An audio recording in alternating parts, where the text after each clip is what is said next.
Flip Through Friday. Though it is a very early Saturday morning for me. Hello and welcome, and thank you for visiting my channel.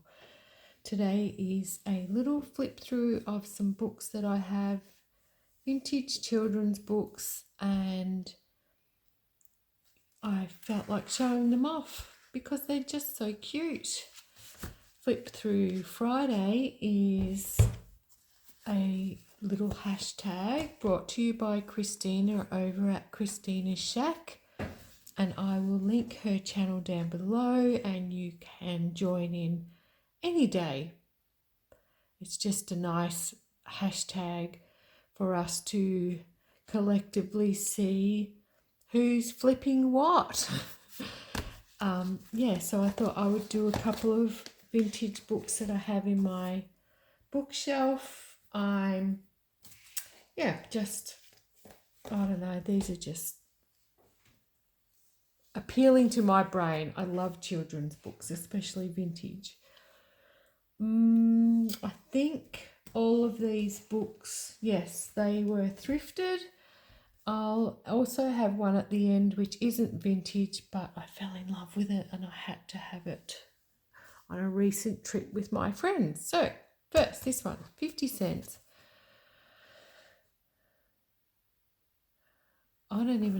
Is it Hermione? Hermione?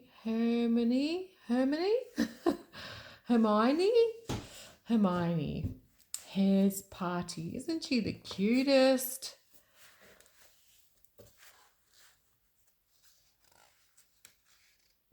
Coogee South Infants Public School.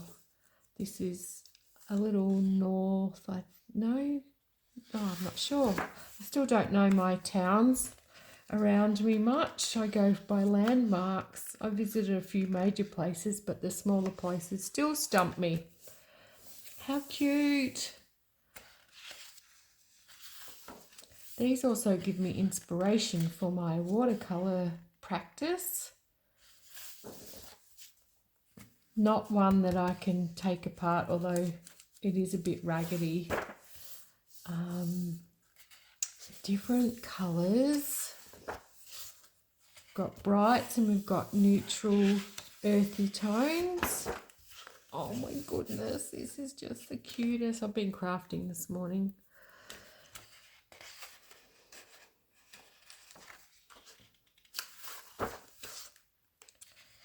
Is that Colin? Janet Nash? Is Colin in the storybooks as well? The Lost Seal. Cute.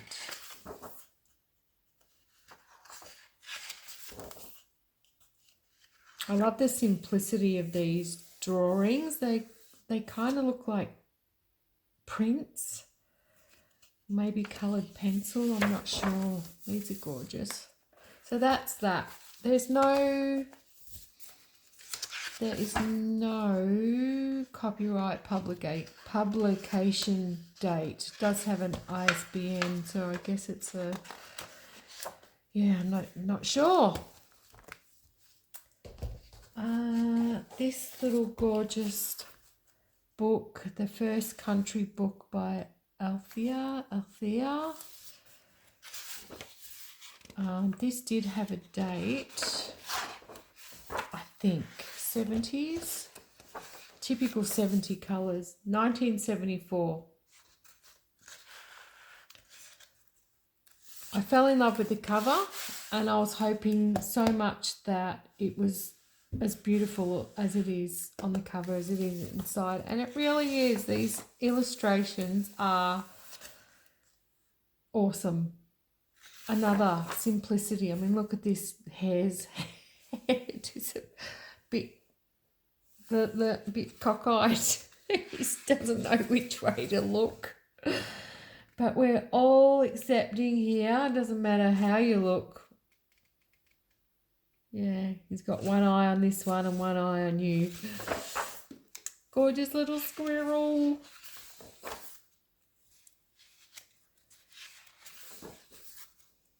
cute. This is another one I'm not daring to take apart. It's just in such good condition. Fish. This is an English version. So I imagine these are critters in the UK and around the surrounds. Though we do have some of the animals here. We have black swans in my state. That's our state emblem animal.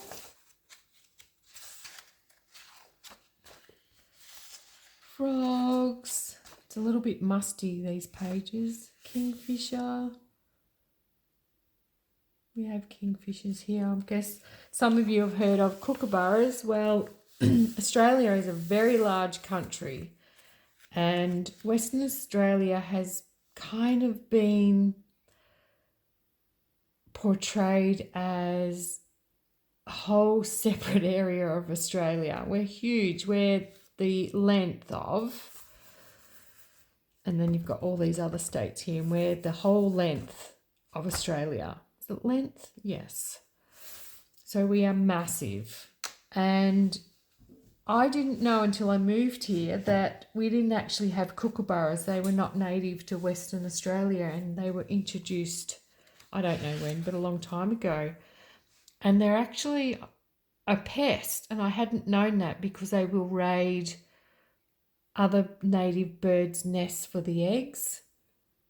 I had no clue, but I do love the kookaburra. They make me happy when they sing. There's a little bit of history for you. Water flowers. A water forget-me-not. I did not know. I love this. I like doing this in my art journals.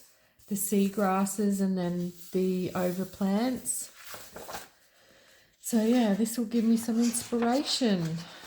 Cute little weasels, hedgehog, fox. Yes, of course we have foxes.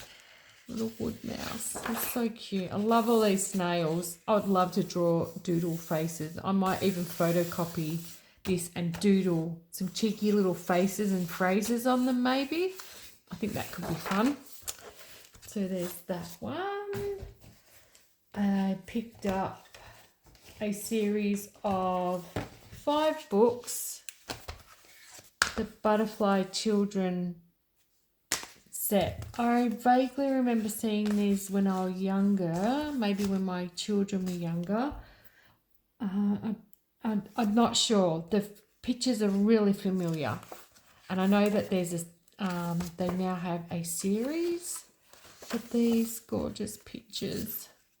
This is another English husband and wife team that have created these gorgeous little books, little stories. I'm actually going to read these. Some of these books I'm actually saving for when or if my daughters have children, even my son, but my daughters both have partners, so I'm guessing one day. I mean, they have spoken about it, but it's just not going to happen yet. So cute. I'm not sure how many books are in these series. There's no copyright date as well, but I did a little research and these are from the 90s. Look at these cheeky faces. Oh my goodness, I love this. Look at this. Rah! That's so cute.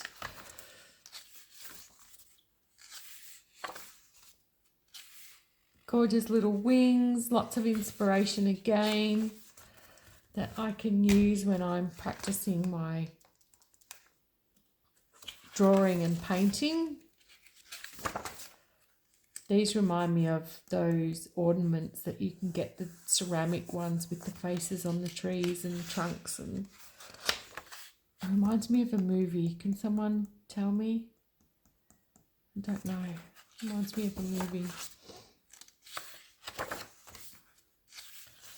Yeah, so I couldn't pass these up. They were 5 for $2, which I thought was pretty good. They're all in really good condition. They're a bit discoloured on the front and a bit grubby, some of them, so I'll clean them up. They're just, oh, I don't know. I just can't get enough, really. My inner child, man, she is bursting out. I think as a child, this wasn't around. I wasn't introduced to books really until later in life, and I really embraced them. So I'm a big reader now. Right. What else? An Edith Holden children's book. I'm pretty sure I might already have this in my stash. I'm not sure. Can't remember, but I have seen it and I know about it. And I'm sure there's more, but this is the only one I've seen.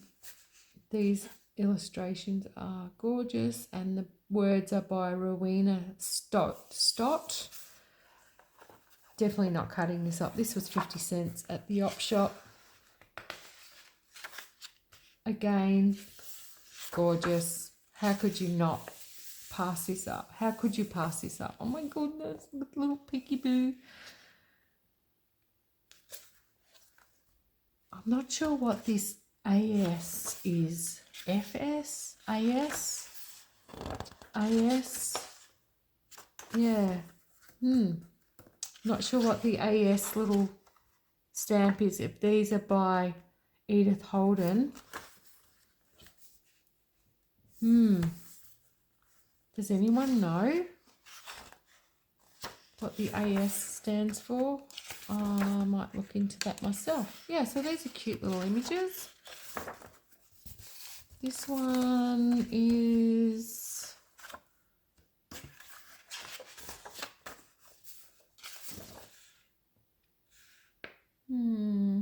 this edition is 1978.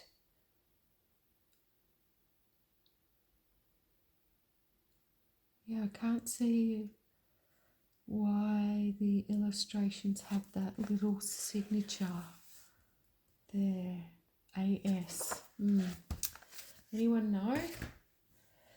Then I came across these three in local Red Cross op shop. I'm pretty sure these are reproductions of an old vintage book because they're cardstock and some of the pages are vintage colour and some are bright white. So this I love. I love the smoothness, texture.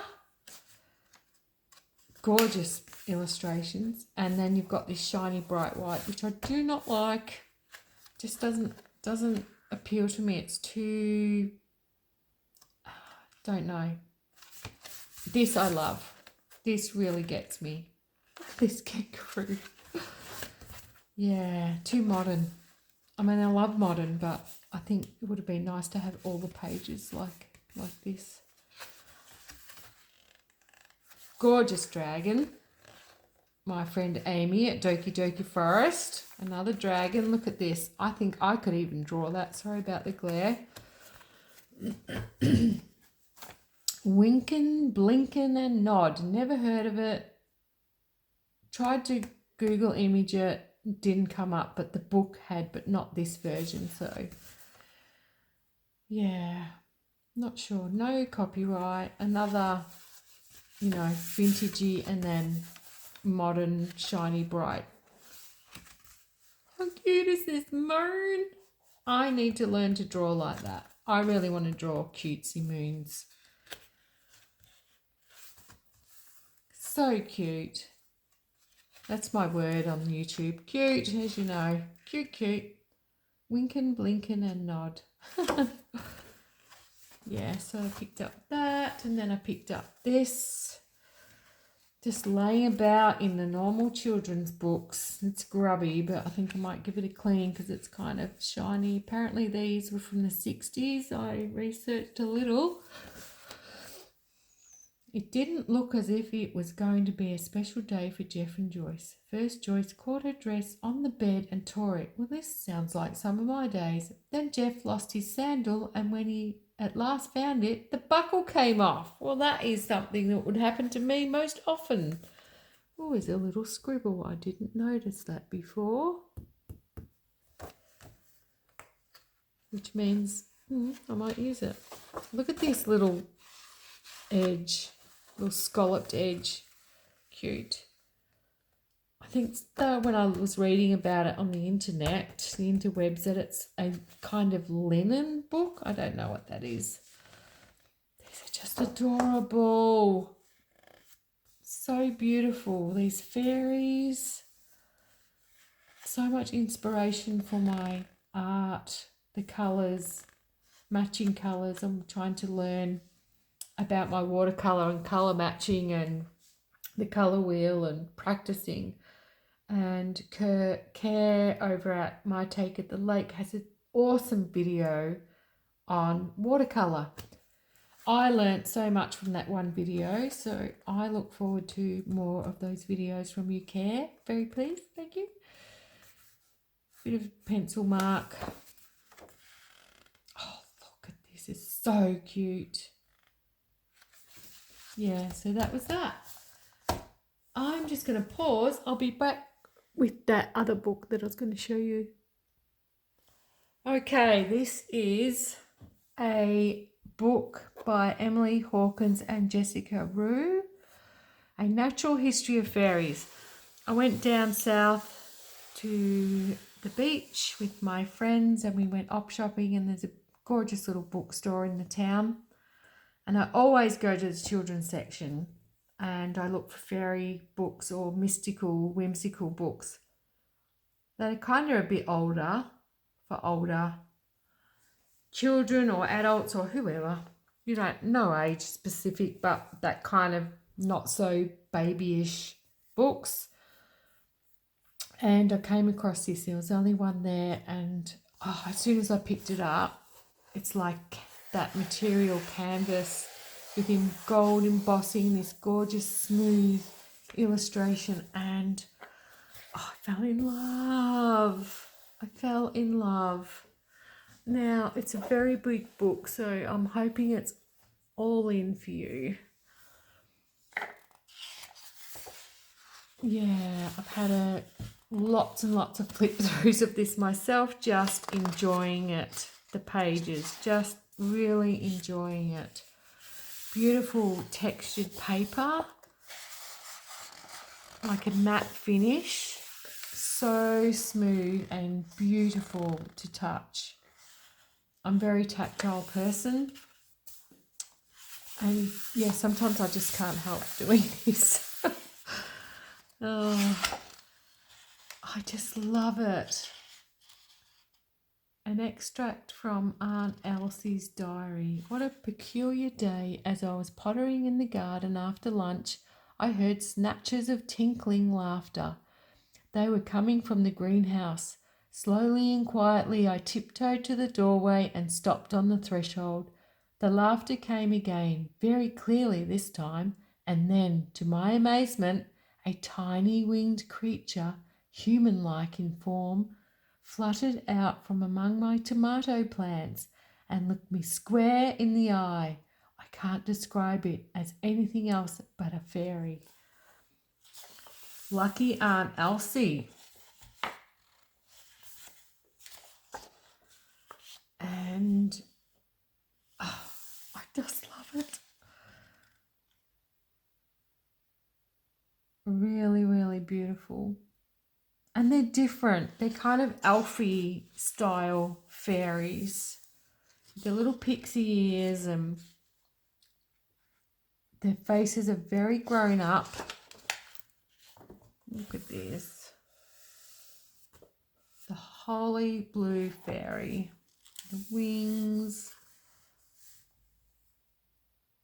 Human bone. Fairy bone. Large air pockets. Fairy flight. Flight muscles. Flight path. The anatomy of a fairy. The skeleton of a fairy closely resembles that of a human child, but is much, much smaller. This, I was blown away because I'm like, yes. Yes, yes, yes. Now I can practice and practice with something so clear and visual to me that my brain is like, come on, let's go draw this. Let's have a go. And the colours.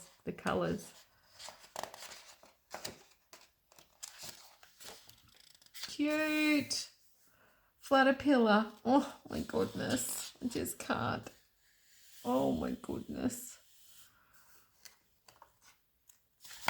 The little gold edges on the pages. This book is stunning, honestly. This will be definitely passed down to my future grandchildren. Fairy habitats. Meadow and garden fairies. Cute. Oh my goodness.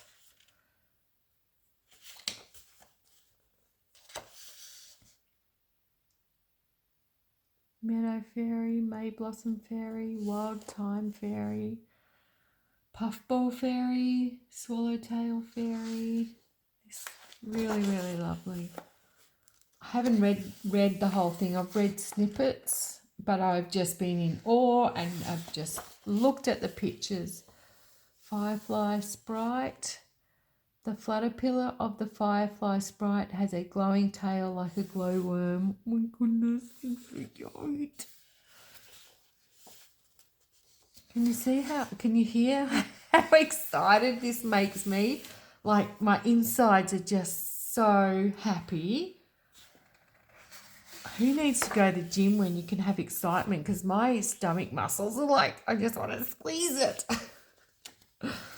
I get so excited with this kind of work, art, stories. They really, really speak to me.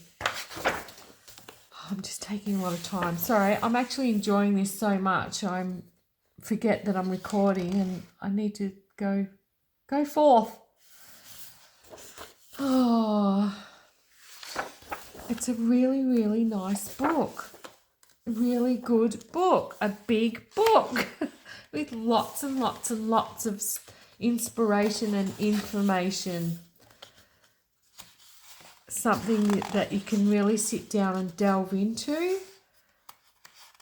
Lots of inspiration, not just for drawing, but poetry, writing, fonts, nature, so many. Oh, wow. I missed this page. I did not sit this page. What? I'm not turning around because, oh my goodness, I need to sit down and read this. Okay, I did see this page because I have a massive spider phobia and I kind of went, because if it springs up to me quickly like this, I just go into flight mode. I've had therapy, I've tried everything, but it hasn't worked yet. I am desensitized. I was bad like years ago. If this was here, I would be ear tagging the page so I don't go onto that page. I still do it with photos of spiders in magazines. I have to sometimes get my friends to, I've got anxiety just thinking about it, go through the magazines and find the spider pages and get rid of those. Trauma. I was traumatized with spiders as a child.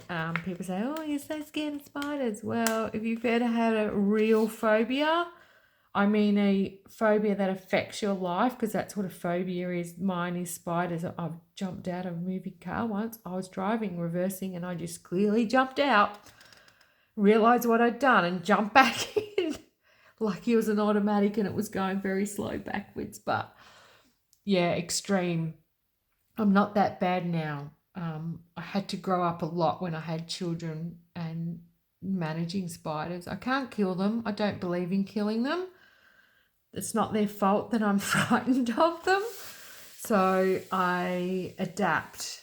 Yeah, it might take me a few hours to be able to work up the courage to remove one from the house if no one is around. But yeah, it can be debilitating, a phobia. I totally get it when people have strange phobias. I understand. I hear you. But fairies, no. And there's probably people out there that have phobias of fairies. My middle daughter has a phobia of moths because we were camping one year and she tried to go into the caravan and there was a huge moth. They call them bogan moths up in the river where we used to camp, and these big moths were just flying around the light outside the door, and she couldn't get in the caravan. So ever since then, but she's desensitizing herself too now, slowly. But we have to be wary if we have beautiful moths what we send, so we don't frighten her. Anyway, that's that book. That is my flip through Friday. This was $40 Australian, and I don't care. I probably would have paid more because I just fell in love. This is copyright. Let's see. In the back. 2020. Yeah, so that's my flip through for this Friday. Hope you enjoy your weekend, and I will see you all next time. Or you'll see me. I won't see you. Bye.